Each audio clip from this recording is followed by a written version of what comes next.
রাজধানীর গুলশানে সাবেক এক এমপির বিলাসবহুল বাসায় চাঞ্চল্যকর চাঁদাবাজির ঘটনায় গ্রেফতার হয়েছেন গণতান্ত্রিক ছাত্র সংসদের বহিষ্কৃত নেতা জানে আলম অপু। আর এবার সামাজিক যোগাযোগ মাধ্যমে ভাইরাল হয়েছে তার স্বীকারোক্তিমূলক একটি ভিডিও, যেখানে তিনি সরাসরি নাম উল্লেখ করেছেন উপদেষ্টা আসিফ মাহমুদের। তবে বিষয়টি একেবারেই উড়িয়ে দিয়েছেন আসিফ মাহমুদ। দাবি করেছেন চাঁদাবাজির সঙ্গে তার বিন্দুমাত্র সংশ্লিষ্টতা নেই। আজ বৃহস্পতিবার সচিবালয়ে সাংবাদিকদের মুখোমুখি হয়ে আসিফ মাহমুদ বলেন, এটা সম্পূর্ণ রাজনৈতিক উদ্দেশ্য প্রণোদিত অপপ্রচার।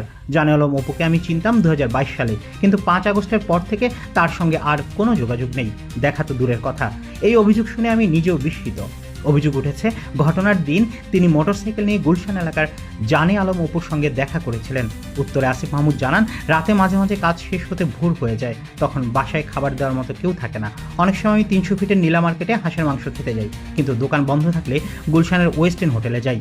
যেদিন অপু দাবি করেছেন তাদের দেখা হয়েছিল, সেদিন আসলেই গুলশান গিয়েছিলেন কিনা তা স্পষ্ট করে মনে করতে পারেননি আসিফ মাহমুদ। আর সিসিটিভি ফুটেজে হেলমেট পরে থাকা কাউকে আমাকে বলা হলে সেটা কতটা বিশ্বাসযোগ্য?